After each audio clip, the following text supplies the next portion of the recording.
Above the green fields of Kent, an invisible war rages. A single month, September 1940, will decide the fate of a nation.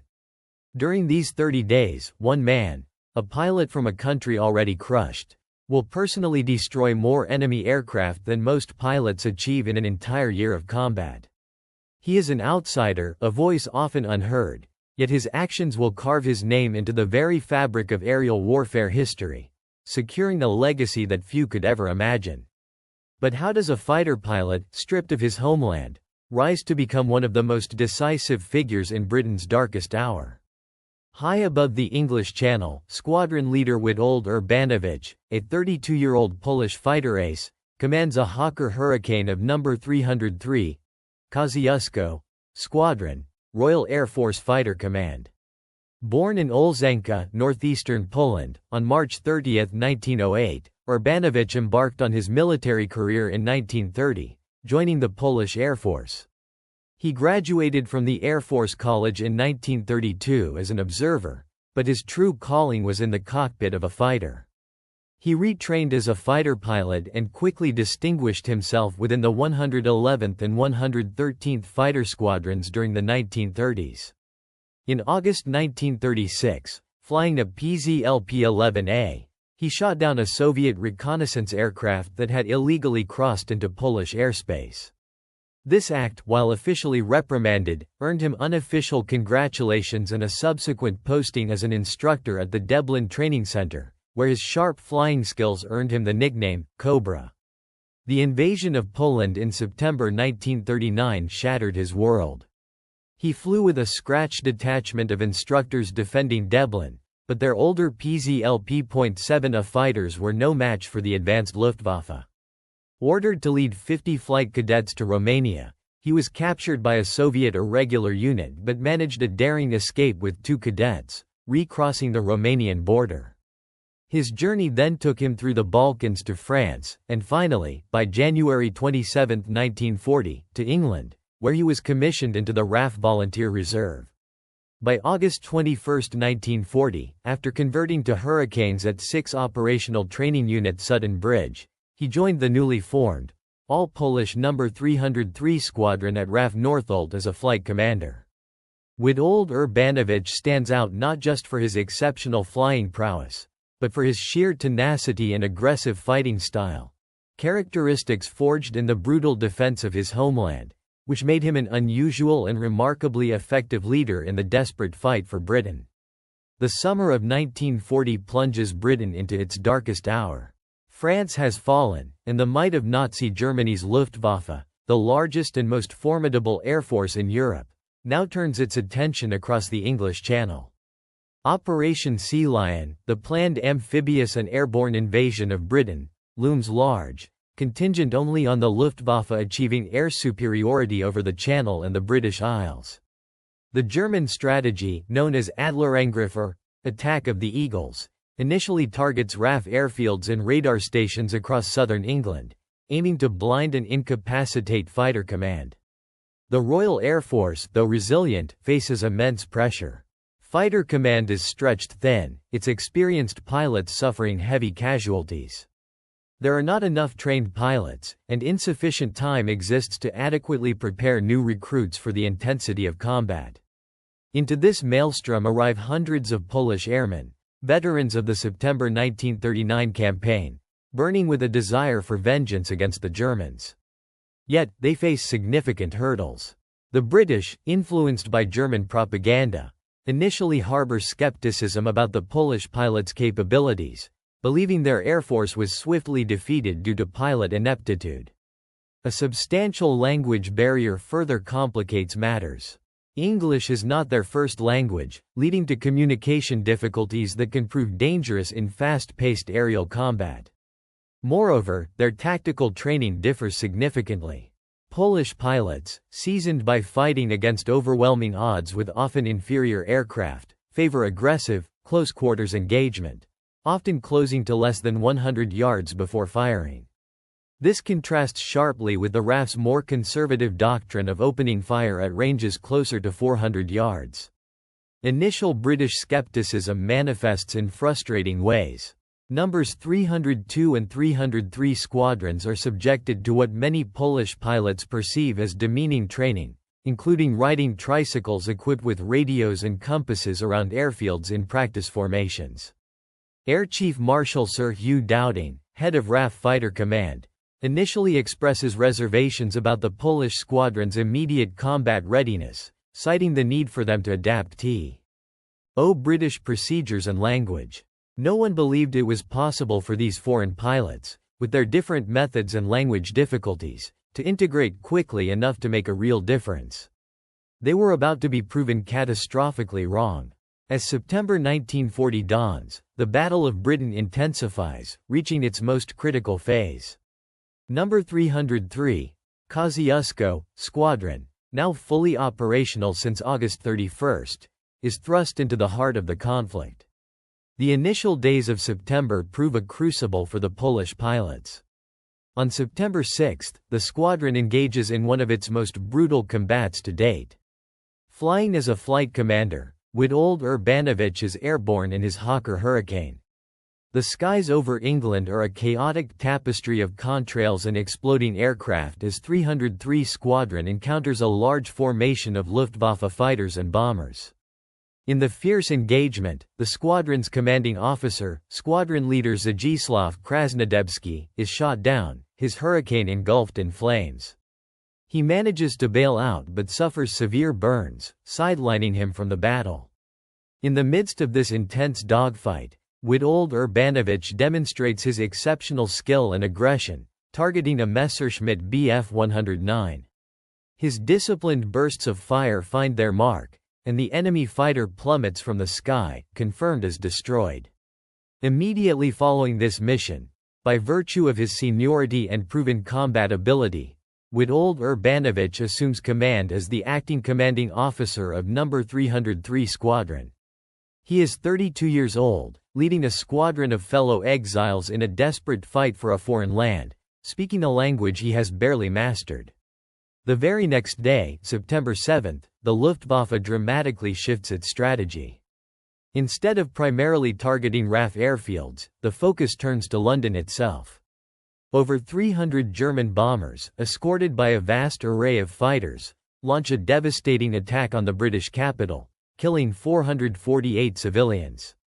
This strategic change, though designed to break British morale and draw out fighter command, inadvertently offers a crucial reprieve for the battered RAF airfields. Urbanowicz and 303 Squadron are scrambled once more into the fray.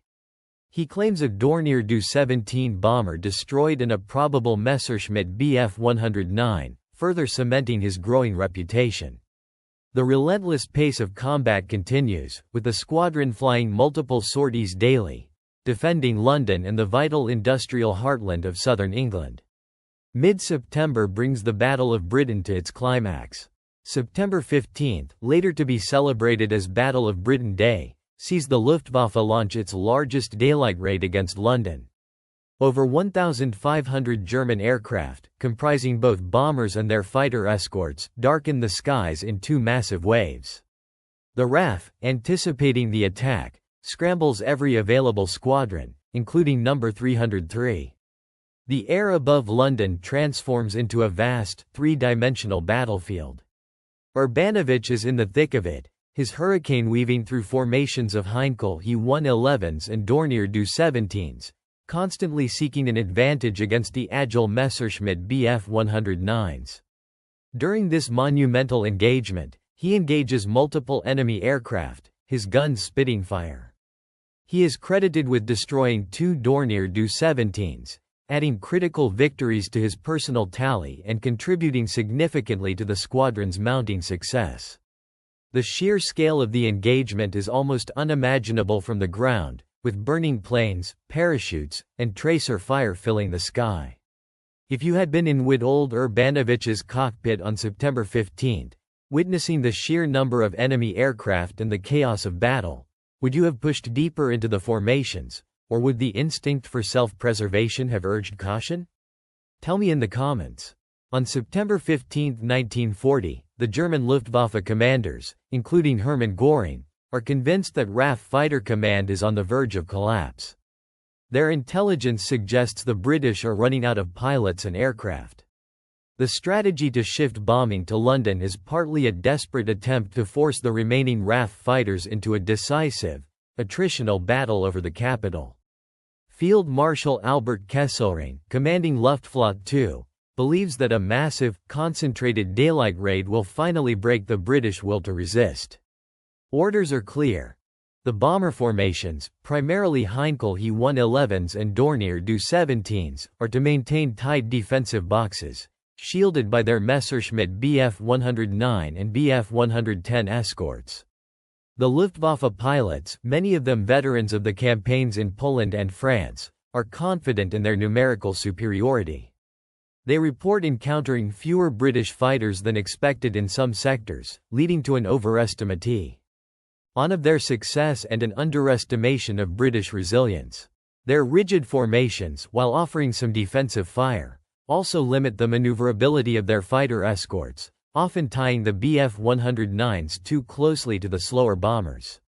They are unaware of the true depth of RAF Fighter Command's integrated defense system, nor do they fully grasp the ferocity and skill of the Polish squadrons, who, with their aggressive, close-range tactics, are inflicting disproportionate damage to the German formations. They believe they are winning, slowly but surely, unaware that their losses are becoming unsustainable and that the battle is turning decisively against them. The relentless aerial combat continues throughout the month. On September 18, in recognition of his exceptional gallantry and leadership, Witold Urbanowicz is awarded the Silver Cross of the Virtuti Militari, Poland's highest military decoration, by General Władysław Sikorski, the commander-in-chief of the Polish forces. This award, bestowed in the midst of the most intense fighting, underscores the profound impact he is having on the battle.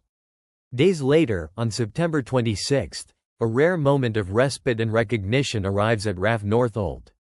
His Majesty King George VI visits No. 303 Squadron. The pilots, including Witold Urbanowicz, are at readiness, a surprise visit that momentarily lifts spirits. However, the war waits for no royal visit. Soon after the king's departure, the squadron scrambles. Intelligence reports indicate a significant enemy raid heading towards Portsmouth. The squadron divides, with one flight engaging German fighters and the other, led by Urbanowicz, targeting the bombers.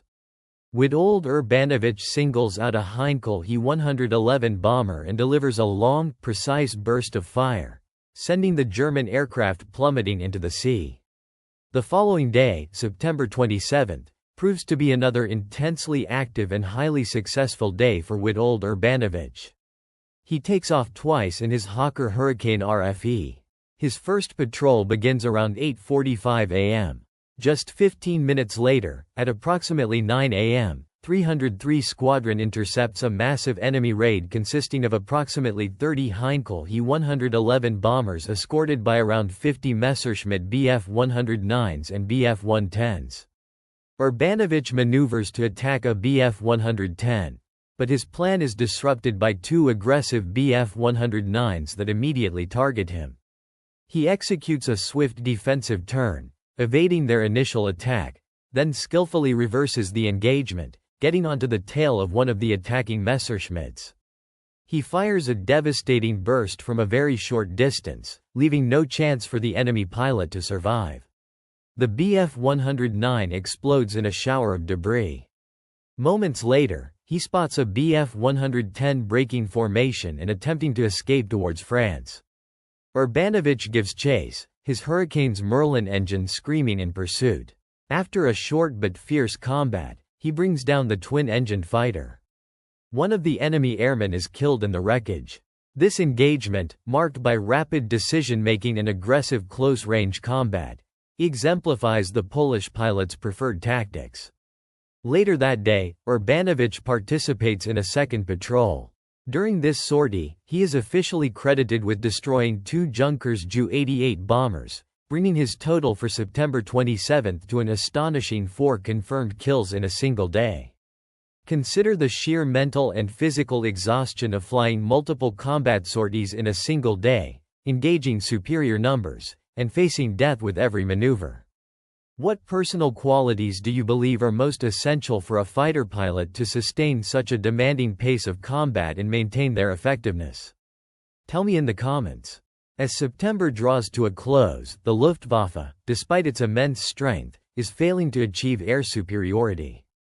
The determined resistance of RAF Fighter Command, bolstered significantly by the incredible performance of squadrons like No. 303, is proving decisive. The German High Command, recognizing their inability to overwhelm the RAF, begins to consider the postponement, and eventual cancellation, of Operation Sea Lion. The final day of September, the 30th, is another monumental day for Witold Urbanowicz and 303 Squadron. He participates in 5 patrols, though the first 2 yield no contact with the enemy. Around 1 p.m., the squadron is scrambled again, directed to intercept a formation of Dornier Du 215s. Urbanowicz attacks one, but the bomber, though damaged, continues its flight towards France. However, the day is far from over. Later, during a subsequent mission, Urbanowicz once again finds himself amidst a swirling dogfight with Messerschmitt Bf 109s and Dornier Du 17s. He claims 3 Bf 109s and 1 Dornier Du 17 destroyed. His personal tally for the month of September alone reaches an extraordinary 15 confirmed kills, with 1 probable. No. 303 Squadron, under his command for much of this period, achieves an unparalleled record, claiming 126 enemy aircraft destroyed during its 42 days of operational flying in the Battle of Britain, with a casualty rate a third lower than the British average.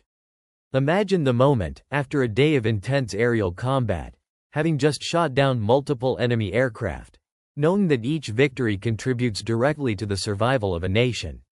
What kind of resolve must be required to return to the skies, day after day, knowing the odds against you? Tell me in the comments. The afternoon of September 30, 1940, unfolds with a raw intensity that encapsulates the entire battle. High above the Thames estuary, a vast, grey expanse of water below, Witold Urbanowicz, flying Hawker Hurricane P3901, code RFE, leads his flight of No. 303 Squadron into a maelstrom of German aircraft. The radar reports are frantic. Multiple formations of bombers, heavily escorted, are pushing inland towards London. At approximately 3:30 p.m., the squadron spots them, a staggered formation of approximately 20 Dornier Du 17 bombers, flying in tight V formations, protected by a high escort of at least 30 Messerschmitt Bf 109s. The air is thick with the rumble of hundreds of engines. Urbanowicz gives the order to attack, his voice calm amidst the rising tension. The Hurricanes dive, their Merlin engines roaring, converging on the enemy formations from above and behind.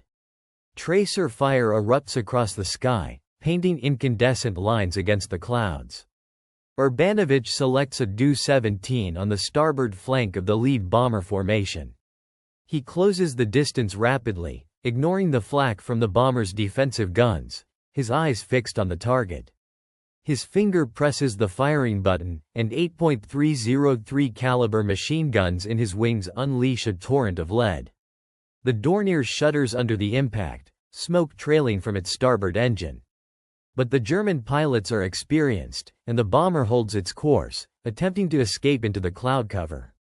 Suddenly, 2 Bf 109s from the high escort dive steeply, their engines screaming, directly towards Urbanowicz.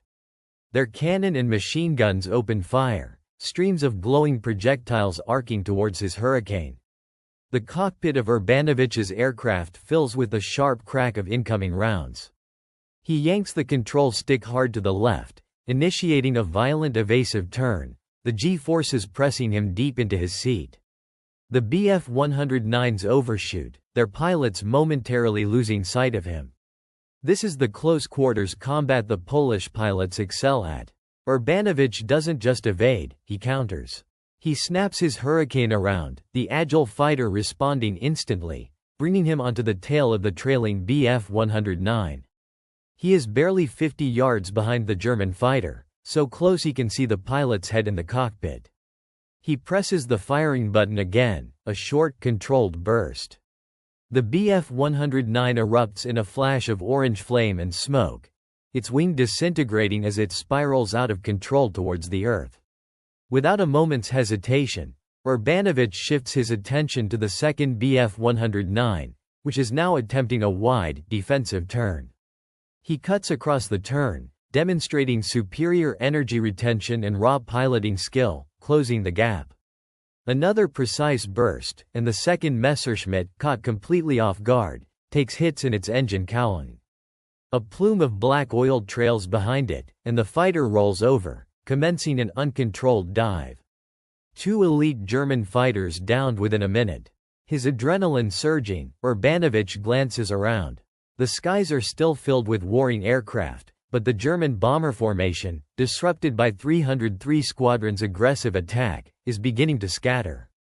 He spots the damaged Dornier Do-17 he had engaged earlier, now limping away at a lower altitude, clearly struggling. Its port engine is feathered, and it is losing speed.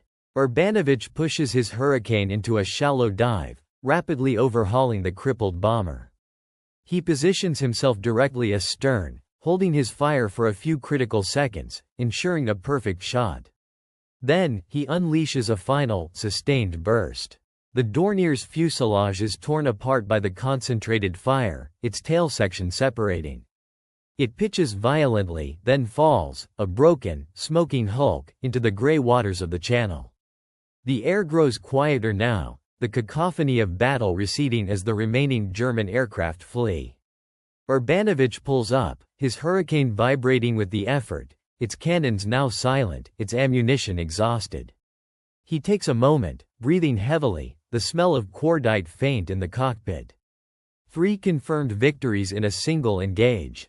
Meant, part of his 4-kill day, a testament to his unmatched skill, aggression, and relentless pursuit. The critical phase of the Battle of Britain is drawing to a close, and Witold Urbanowicz has played a pivotal role in turning the tide. By the end of September 1940, Witold Urbanowicz had cemented his place in history as one of the most effective fighter pilots of the Battle of Britain. His official tally for the battle stands at 15 confirmed victories and 1 probable, though some historians credit him with as many as 17 confirmed kills. This remarkable achievement made him the second highest-scoring Polish ace of the war and placed him among the top 10 Allied aces of the entire Battle of Britain.